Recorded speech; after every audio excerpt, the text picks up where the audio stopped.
خارجية خارج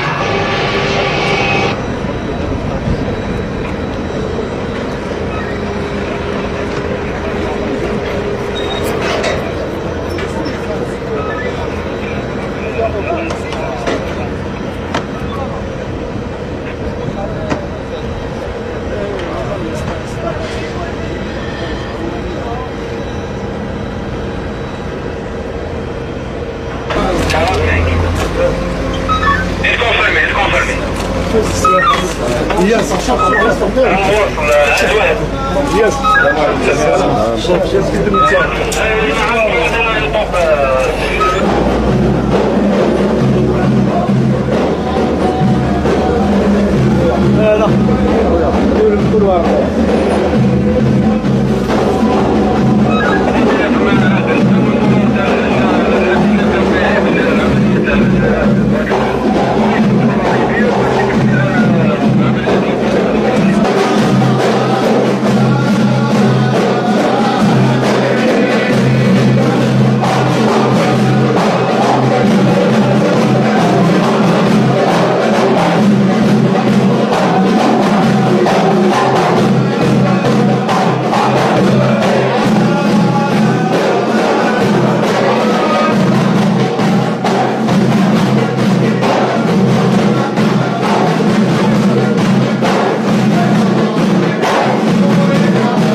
شكرا على حسن الاستقبال.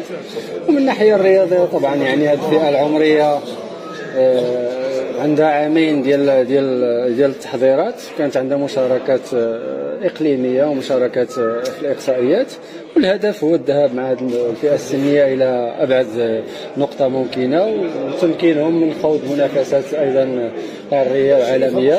كاس افريقيا هي جزء من التكوين ديالهم، ولكن الطموح عالي، وطموحنا اننا نكونوا من بين الاربعه المحظوظين اول شيء المشاركه في كاس العالم ان شاء الله، والى الظروف اجتمعت لما لا الطموح للفوز ايضا بالكاس.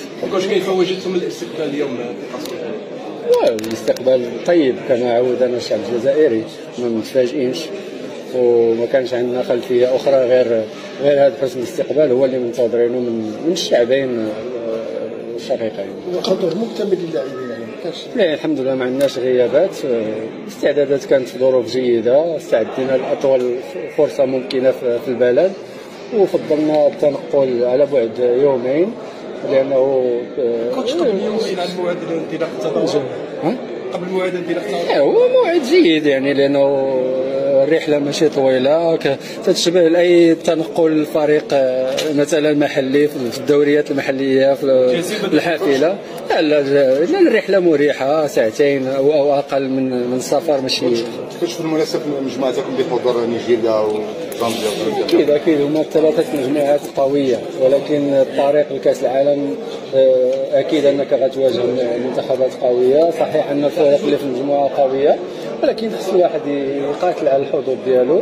عندنا مجموعه يعني مجتمعه فتره طويله، حظوظنا قائمه كما هو الحال بالنسبه للحظوظ ديال معظم المنتخبات. نتمنى انه نكونوا جاهزين في اليوم الحاسم اللي هو يوم المباراه الاولى وجاي حالفنا التوفيق ان شاء الله في الثلاثه مباريات. السؤال الاخير كان كنت فكره المنشات الرياضيه في الجزائر وملعب قصدي بالتحديد. عندنا فكره لانه المنشات في الجزائر في الفتره الاخيره كاين تحسن كثير. نتمنى ان شاء الله وننتظروا انه الارضيه تكون جيده. نعرفوا انه الارضيه تحسنت في الفتره الاخيره وهذا غيناسب اللاعبين الصغار يعني التعبير على الامكانيات ديالهم ان شاء الله الفنيه في الملعب ان شاء الله.